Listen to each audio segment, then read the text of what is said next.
Hi, my name is Elaine Patterson, and I worked with my partners Kyle Richardson and Cameron Sherrard to explore the issue of image denoising and enhancement. For this exploration, we used a few given images that were pre-noised, as well as a few of our own images. We focused on how to effectively remove these different types of noises, exploring variation in effectiveness based on the noise type as well as the characteristics of the original image, and we used these 5 key metrics to describe the effectiveness of each approach on different noise types. These were MSE, PSNR, SSIM, CSV, and the unique method. We contributed these images to the dataset, applying and removing a variety of noise types, including resizing, overexposure, underexposure, blurring, dirty lens, and a salt and pepper effect. Each of these noises was applied at 5 different intensities. We also made a cake blue. To adjust the exposure of the images, the gamma value was adjusted using an OpenCV lookup table. To add the Gaussian blur, filters with 5 different radii ranging from 8 to 60 pixels were applied. Salt and pepper noise was added by alternating between 0 and 255 pixel intensities at 5 given level densities. The goal of exposure correction is to bring out image features by maintaining contrast between highlights and shadows. A simple exposure adjustment tends to make images tonally flat, so instead we used histogram equalization technique included in the Python OpenCV library. This expands the upper and lower limits of the pixel intensity spread while maintaining the overall distribution shape of the image.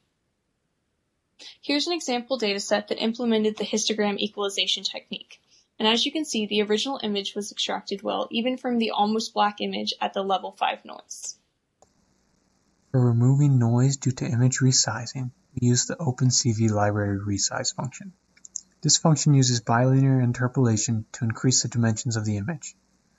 Bilinear interpolation works by using 4 corner pixels and expanding them out. It first interpolates between them in the horizontal direction between the pairs of corner points, and then interpolates vertically between those newly interpolated horizontal pixels. This is effective for resizing as the algorithm only uses original local values. There are no false values being factored in to distort the image. Artifacts of this method include aliasing and blurring of sharp edges. For dirty lens distortions, we decided to implement a Wiener filter. A Wiener filter is an LTI filter that uses a statistical approach to estimate the added noise and remove it. Wiener filters are commonly used for deconvolution and denoising applications. We chose a 15 by 15 window for our filter because a smaller window size proved to let too much of the dirty lens distortion through, even though it did increase the level of detail in the final image. Here we see an example of how the Wiener filter affected images of different noise levels. On the top we have the unfiltered images with the dirty lens distortion, and below each image we have it after it's been passed through our Wiener filter. You can see that the images to the left with lower distortion levels greatly improved and were almost completely cleared up, while the images to the right were arguably made worse visually by blurring some of the background detail. To sharpen blurry images, a Laplacian filter was applied. Laplacian filters highlight regions with rapidly changing intensity values and are commonly used in edge detection. The localized Laplacian filter function we were using in MATLAB had 2 input parameters. Alpha, the smoothing coefficient, determines the level of detail that the Laplacian filter attempts to maintain. A low alpha value gives increased detail. Sigma is the amplitude of the edges and is a value between 0 and 1. At first we attempted a non-local Laplacian filter, but it had almost no visible effects. Even the localized Laplacian filter had very few visual improvements, even though it did increase the image similarity metrics. Here we have some graphs of how the different filters and enhancement methods affected the different distortion types. To the left we have only the resized images, so the unfiltered images, but all the same size. Next we have with the Wiener filter. You can see that it improved the structural similarity of almost all of the distortion types, while it only improved the MSE for dirty lens, salt and pepper, and the blurred and the resized images. The Wiener filter with equalization substantially improved the MSE, but worsened the structural similarity in some cases. The Laplacian filter for sharpening almost always brought some of the levels up while some of them down. The MSEs for a few of the types increased while the others decreased. To remove salt and pepper noise from our images, we implemented an adaptive windowed filter. We defined a corrupt pixel as a pixel intensity of greater than 250 or less than 5. This algorithm worked by first checking each pixel for this corruption. If the pixel was corrupted, then a 3x3 window of its neighbors were evaluated. If the number of uncorrupted neighbors was greater than the number of corrupted neighbors, a simple median of the uncorrupted values is used to replace the processed pixel. If there are more corrupted neighbors than uncorrupted, the window size increases by 2 to become a 5x5 window. We then increase to a 7x7 window.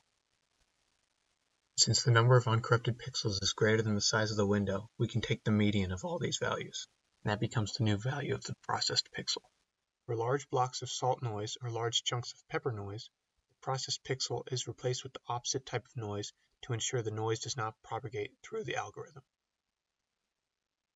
This worked better than a median filter as it avoided all uncorrupted pixels.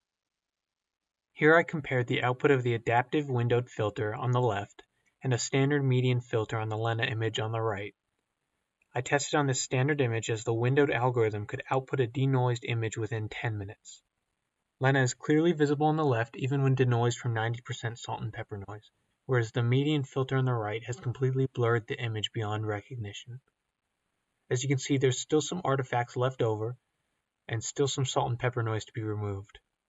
This could be solved by running the image through the algorithm a second time. This filter was computationally intensive, but produced good subjective results. However, at higher noise levels, and for purely white or purely black sections of the image, this filter resulted in some artifacting. We attempted to recover the blurred image by using Wiener filtering, followed by histogram equalization and a Laplacian filter. This lightened the image and made the image a little bit sharper, but did not make his face any more recognizable. Here are our findings on the best method to correct each corresponding type of noise. For resize, we used bilinear interpolation. For both under and overexposure, we used histogram equalization. For Gaussian blur and dirty lens, we used the Wiener filter with Laplacian filtering, and for salt and pepper, we used the adaptive white noise windowing. So while we found many different effective approaches, we also learned that one size does not fit all when it comes to image denoising. This project presented algorithms that were challenging to understand, but very rewarding to learn. For me, this project was also my first time using Python, but made me excited to use it again in the final project. This project also led me to sign up for the 6000 level digital image processing class to hopefully continue working on these types of projects.